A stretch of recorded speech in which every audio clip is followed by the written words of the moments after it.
Hi friends, good morning. आपका अपने YouTube channel Lalan competitive classes में स्वागत है। जैसे देखिए अभी हम क्वेश्चन बता रहे हैं एनटीपीसी ग्रुप डी जो प्रीवियस एग्जाम में पूछे गए क्वेश्चन का सोल्यूशन। तो आज चलिए देखते हैं, हम बताने वाले हैं कि अभाज्य गुणनखंडों की संख्या। जैसे देखिए आपका पहला क्वेश्चन दिया हुआ है कि 8 का पावर में 17 इंटू √2 का पावर में 14 इंटू 15 का पावर में 10 के अभाज्य गुणनखंडों की संख्या कितनी है। 58, 68, 78 और 75।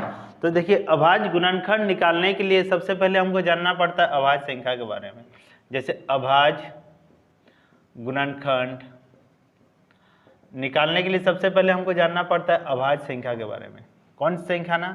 अभाज्य संख्या। अभाज्य संख्या को हम लोग कहते हैं इंग्लिश से प्राइम नंबर, या फिर इसको और भी टाइप से कहा जाता है ऋण संख्या भी इसको कहा जाता है। ऋण संख्या भी इसको कहा जाता है, या फिर इसको इंग्लिश से प्राइम नंबर कहा जाता है। प्राइम नंबर कहा जाता है। तो सबसे पहले देखिए अभाज्य संख्या क्या होता है। अभाज्य संख्या देखो वैसी संख्या जो एक तथा स्वयं से विभाजित होती है। एक तथा स्वयं से सिर्फ विभाजित होती है और किसी भी संख्या से विभाजित नहीं होगी, उसी को हम लोग कहते हैं अभाज्य संख्या। तो जैसे देखिए अभाज्य संख्या के बारे में जैसे बात हम यहाँ कर रहे हैं, यहाँ देखिए ध्यान से कि सबसे छोटी अभाज्य संख्या क्या हो सकती है ना। सबसे छोटी संख्या अभाज्य संख्या कितनी होगी ना? 2 होगी। सबसे छोटी अभाज्य संख्या कितनी होगी ना? 2। 2 देखिए किसी से भी भाग नहीं जाएगा, 1 से जाएगी और खुद 2 से ही भाग जाएगी। तो सबसे छोटी अभाज्य संख्या कितना हो गया ना? 2 हो गया।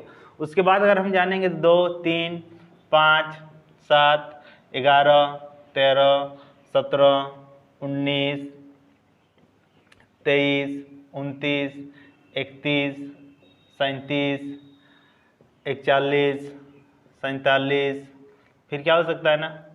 53, 59, 61, 67, फिर होता है आपका 71, 73, 79, 89 और 97।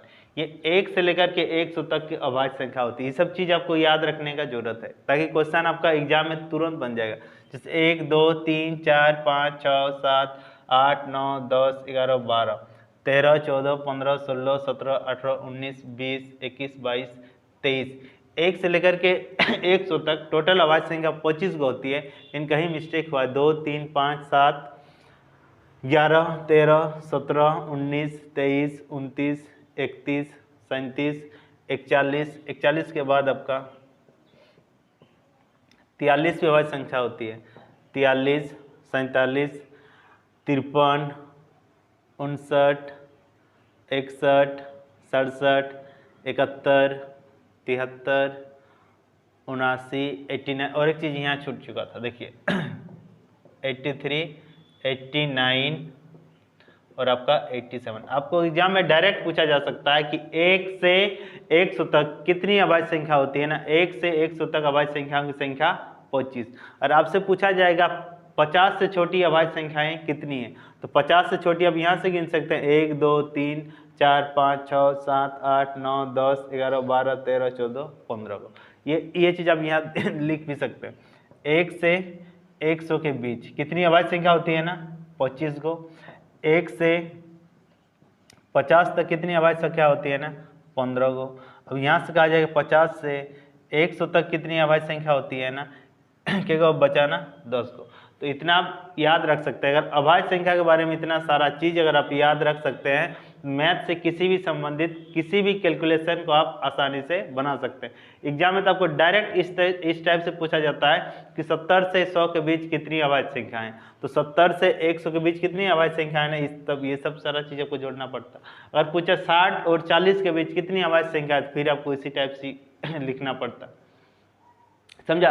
इस टाइप से अगर अभाज्य संख्या को अगर आपको याद रखना है तो इसको आप 2 से 3 बार कॉपी में लिख लीजिए, आपको बहुत ही अच्छी तरह से सारा चीज ये याद हो जाएगा। अभाज्य संख्या, चलिए देखते हैं अभाज्य संख्या से संबंधित अब क्वेश्चन को हम सोल्यूशन कराने वाले हैं। जैसे देखिए आपका पहला जो क्वेश्चन दिया हुआ 8 का पावर में 17 इंटू √2 का पावर में 14 इंटू 15 का पावर में 10 के अभाज्य गुणनखंडों की संख्या कितनी है। एकदम ध्यान से देखिए क्वेश्चन को। 8 का पावर में कितना है ना? 17 है। 8 का पावर में कितना है ना? 17। फिर √2 का पावर में कितना दिया हुआ है ना? 14 दिया हुआ है। इंटू 15 का पावर में कितना है ना 10, इतना का पावर में दिया। तो आपसे पूछा गया कि अभाज्य गुणनखंडों की संख्या कितनी है। एकदम ध्यान से देखो, 8 मेरा क्या अभाज्य संख्या है? 8 अभाज्य संख्या नहीं है। तो 8 को अभाज्य संख्या में लाने के लिए क्या करना होगा? जैसे अभी लिखे थे 1 से लेकर के 100 के बीच 25 को लिखे थे ना, उसी रूप में आपको लिखना है। तो 8 जैसे देखिए किसी का वर्गमूल है नहीं है, किसी का घनमूल है, घनमूल है किसी का। या फिर इसको हम ऐसे लिख सकते हैं 2 का पावर में कितना 3, ऊपर में कितना है ना 17। अब जैसे देखिए √2, तो 2 का पावर में कितना 1/2, ऊपर में कितना है ना 14 है, ऐसे लिख सकते हैं। फिर 15 जैसे देखिए अभी हम स्क्वायर और क्यूब के बारे में बात किए, तो 15 देखिए किसी का 15 देखिए अभाज्य संख्या है नहीं है, तो 15 का आपको इस तरह से लिखना है ताकि वह अभाज्य संख्या के रूप में आ जाए। तो 15 का हम ऐसे लिख सकते हैं ना 3 × 5, 3 और 5 दोनों का पावर में कितना है ना 10 दिया हुआ। अब इसमें देखिए एक चीज़ आपको जानना है, फॉर्मूला चीज़ को जानना आपको बहुत जरूरी है। जैसे देखिए एक फॉर्मूला होता है ना आपका, a का पावर में m, पावर में रहता है n, तो इसको हम लोग गुना कर देते हैं m × n। फिर जैसे ये दिया हुआ है a का ऐसे रहता है a × b का पावर में रहेगा अगर आपका m, तो इसको हम लिख सकते हैं a का पावर में m और b का पावर में m। इस तरह इस टाइप से दो आपका फॉर्मूला होता है जो आपको जानने की जरूरत है। जैसे देखिए अब यहाँ दिया हुआ है, तो यहाँ से अगर करेंगे तो 2 का पावर में कितना होगा 17 51 हो जाएगा। 2 से इसको काटेंगे तो कितना 7, यानी 2 का पावर में कितना होगा 7। अरे 3 का पावर में अलग लिख सकते हैं 10, अरे 5 का पावर में 10।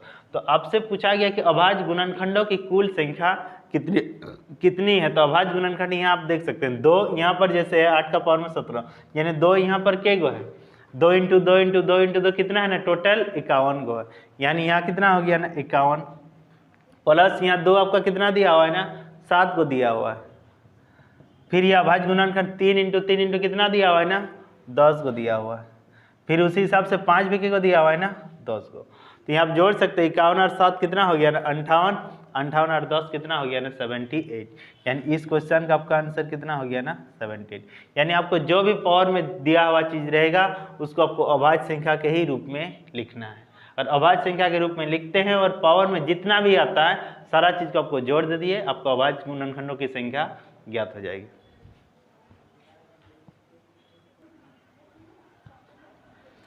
जैसे देखिए आपका दूसरा जो क्वेश्चन दिया हुआ है 8 का पावर में 12 × √2 का पावर में 16 × 11 का पावर में 15 के अभाज्य गुणनखंडों की संख्या ज्ञात करें। आपका ऑप्शन देखिए 59, 49, 43 और 65 आपका ऑप्शन दिया हुआ। तो जैसे देखिए हम स्टार्ट करते हैं यहाँ से 8 का पावर में कितना है ना 12, फिर कितना दिया हुआ है ना √2 का पावर में 16, फिर आपका 11 का पावर में कितना दिया हुआ है ना 15 में अभाज्य गुणनखंडों की संख्या आपको ज्ञात करना है। तो एक चीज़ यहाँ ध्यान दीजिए, 11 जो दिया हुआ है खुद ही अभाज्य संख्या के रूप में ही दिया हुआ है, यानी 11 का पावर में 15 के गो है ना 11 × 11 × कितना बार ना 15 बार। तो हम जैसे 8 जो दिया हुआ है इसको हम लिखेंगे अभी 2 का पावर में कितना 3 × कितना हो जाएगा ना 12, ये √2 दिया हुआ है √2 का पावर में कितना होगा, रूट का मतलब क्या ना पावर में 1/2 है, यानी इससे गुना होगा 16, अरे कितना है ना 11 का पावर में 15 दिया हुआ, तो 3 से इसको गुना कर देंगे 3 12 कितना हो गया 36, अरे कितना 2 8 16, ये 2 का पावर में कितना हो गया 8, और यहाँ 11 का पावर में कितना है ना 15। इसको हमको चेंज करने की कोई ज़रूरत नहीं है क्योंकि 11 खुद एक अभाज्य संख्या है, यानी हम इसको अब क्या कर सकते हैं, ये 36 दिया हुआ है और ये कितना है ना 8, और ये कितना है ना 15, हम इसको जोड़ सकते हैं 36 और 8 कितना हो जाएगा ना 44, 44 और 15 कितना हो जाएगा ना 59। देखिए इस क्वेश्चन का आपका आंसर होगा 59। देखिए जैसे दिया होगा 59, ठीक है। इसके बाद देखिए और एक क्वेश्चन बताने वाले हैं। जैसे देखिए आपका और एक क्वेश्चन दिया हुआ है 60 का पावर में 15 × 1.5 का पावर में 8 × 3.5 का पावर में 7 संख्या के अभाज्य गुणनखंडों की कुल संख्या कितनी है। 53, 55, 60 और 45 आपका ऑप्शन दिया हुआ है। तो जैसे देखिए ये पॉइंट वाला क्वेश्चन है कि 60 का पावर में कितना दिया हुआ है 15 दिया हुआ है, 1.5 का पावर में कितना है ना 8 दिया हुआ है। फिर दूसरा चीज़ देखिए आपका दिया हुआ है 3.5 का पावर में कितना दिया हुआ है ना 7 दिया हुआ। इसमें आपसे पूछा गया कि अभाज्य गुणनखंडों की संख्या कितनी है। जैसे ये चीज़ आपका पॉइंट में दिया हुआ है तो उससे आपको कोई दिक्कत नहीं है, इसको आपको हटाने की जरूरत है।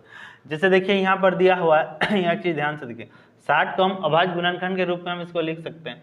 60 को ऐसे ही ना तोड़ेंगे, 2 से देंगे तो कितना होगा 30, फिर 2 से देंगे तो कितना होगा 15, फिर 3 से देंगे तो कितना होगा 3 पचे 15। इस हिसाब से ही आएगा ना, 2 × 2 3 × 5। देखिए सारा चीज अभाज्य गुणनखंडों के रूप में ही ना है। अब यहाँ देखिए इसको हम डायरेक्ट लिख सकते हैं, 2 का पावर में कितना होगा 15, फिर 2 का पावर में कितना 15, फिर 3 का पावर में भी कितना होगा ना 15, और फिर 5 का पावर में भी कितना होगा ना 15 होगा। सब में अलग अलग होगा या नहीं। फिर जैसे देखिए इसको अगर हम पॉइंट को हटाएंगे 1.5 है, तो इस पॉइंट को हटाने के लिए नीचे हम 10 दे सकते हैं कि नहीं, 10 दे सकते हैं। तो मेरा कटेगा कितना 3 पचे 15 और 2 पचे 10, और ये पूरा पावर में कितना है ना 8। फिर उसी तरह से 3.5 नीचे हम कितना दे देंगे ना 10, तो 7 पचे 35 हो जाएगा, और 2 पचे कितना है ना 10। पावर में कितना दिया हुआ है ना 7 दिया हुआ है। एकदम ध्यान से देखिए बात को। अब जैसे यहाँ 2 का पावर में कितना है 15 और 15 हम डायरेक्ट 30 कर सकते हैं, और 3 का पावर में कितना है ना 15, ये भी 3 का पावर में कितना है ना 15, ये 3 का पावर में कितना हो जाएगा 8, और 2 का पावर में कितना हो गया ना 8 हो जाएगा। फिर दिया हुआ है कितना 7 का पावर में, ये मेरा 7 है, फिर 2 का पावर में कितना है ना 7। ये चीज़ एकदम आप ध्यान से देखिए, और कुछ भी इसको करने का जरूरत नहीं है। 2 का पावर में यहाँ कितना है ना 8, और यहाँ 2 का पावर में कितना है ना 7 है।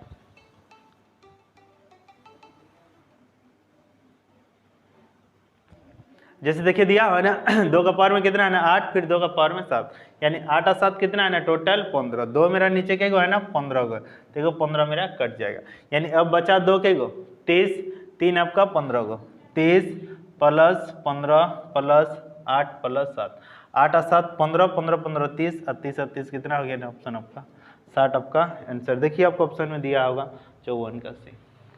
ठीक है, अगर आप लोग वीडियो पसंद आए तो लाइक शेयर एंड कमेंट जरूर कीजिएगा, और जो इस चैनल में नए आए हैं चैनल को जरूर सब्सक्राइब करें, और बेल आइकन को भी जरूर दबाएं ताकि डेली आपको एक से एक मैथ का वीडियो मिल सके।